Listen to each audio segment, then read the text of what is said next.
रावण की ही तरह कटे सिर वाले कट्टरपंथी भी अपने आप को विश्व विजेता समझते हैं, लेकिन उनकी असलियत हम आपको इस वीडियो के माध्यम से बताएंगे। देखिए पूरा वीडियो, पसंद आए तो लाइक, कमेंट और शेयर भी कीजिएगा।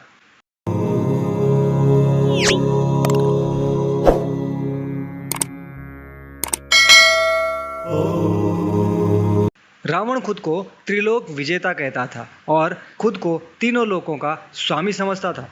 उसका कहना था कि तीनों लोकों में ऐसा कोई नहीं है जो उसका सामना कर सके, जबकि हकीकत यह है कि रावण महज लंका जैसे छोटे से प्रदेश का राजा था और वो राज्य भी उसने खुद के शौर्य से खड़ा नहीं किया था, बल्कि भगवान शिव से दान में मांग कर लिया था। जबकि त्रिलोक विजेता तो इतना था कि उससे महज कुछ दूरी पर किष्किंधा नरेश बाली ने कुपित होकर उसे अपनी कांख में दबाकर 6 महीने तक रखा था। उसी तरह सहस्त्रभाऊ ने भी उसे पटक पटक कर धोया था और महज 1000 किलोमीटर दूर स्थित अयोध्या और मिथिला आदि में तो लोग उसका नाम तक नहीं जानते थे। स्वर्ग में इंद्र का शासन था एवं पाताल में अहिरावण राज करता था। फिर कौन से तीनों लोकों का विजेता था ये रावण? असल में तो ये मच्छर था, लेकिन स्वघोषित रूप से वो त्रिलोक विजेता और बहुत ही बलशाली था। ठीक रावण जैसी ही हालत इन कटेसर वाले कट्टरपंथियों की है। कटेसर तो आप समझ ही गए होंगे। इनका मानना है कि पूरी दुनिया में इनके 56 से 57 देश हैं और पूरी दुनिया इनसे डरती है। कौन से 56-57 देश बे? Egypt, Somalia, Syria, Indonesia, Malaysia और अफगानिस्तान टाइप के भूखे नंगे 56 देश। ये सच्चाई जानकर आपकी हंसी नहीं रुकेगी कि इनके उन 56 देशों में से ये पिग्गिस्तान सबसे अधिक पावरफुल देश है।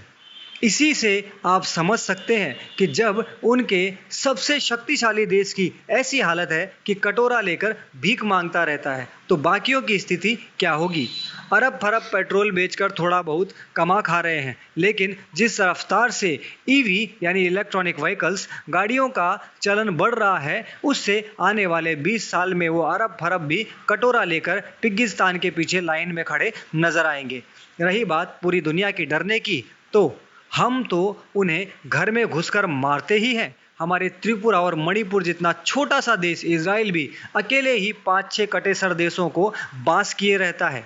अमेरिका वगैरह तो इन्हें नंगा करके तलाशी लेता है। ऑस्ट्रेलिया इनके स्थान विशेष पर लात मार के ही बात करता है। जापान तो इन्हें नागरिकता देता ही नहीं है। म्यांमार ने तो इन्हें ऐसा कूटा कि इन्हें जान बचाकर भागने में ही भलाई नजर आई। श्रीलंका की भी हालत वही है। चीन तो बकायदा इन्हें डिटेंशन कैंपों में रखता है और अपने सैनिकों को भेजकर इनकी औरतों से बच्चे पैदा करवाता है। तो कौन सी दुनिया डरती है इनसे? ये सब बस वैसा ही भोकाल है जैसे रावण दिया करता था। असल में इनकी असली औकात हमारी सहनशीलता और युद्ध को अवॉइड करने की आदत है। जिस दिन हमने अपनी ये आदत थोड़ी सी बदल ली, उसी दिन इनका भोकाल और दीन के प्रति समर्पण वैसे ही गायब हो जाएगा जैसे गधे के सिर से सींग। रही बात इनके उम्मत अर्थात इस्लामी भाईचारे की, तो चीन, अमेरिका, म्यांमार, श्रीलंका, ईरान, तुर्की आदि में इनका उम्मत नंगा हो चुका है।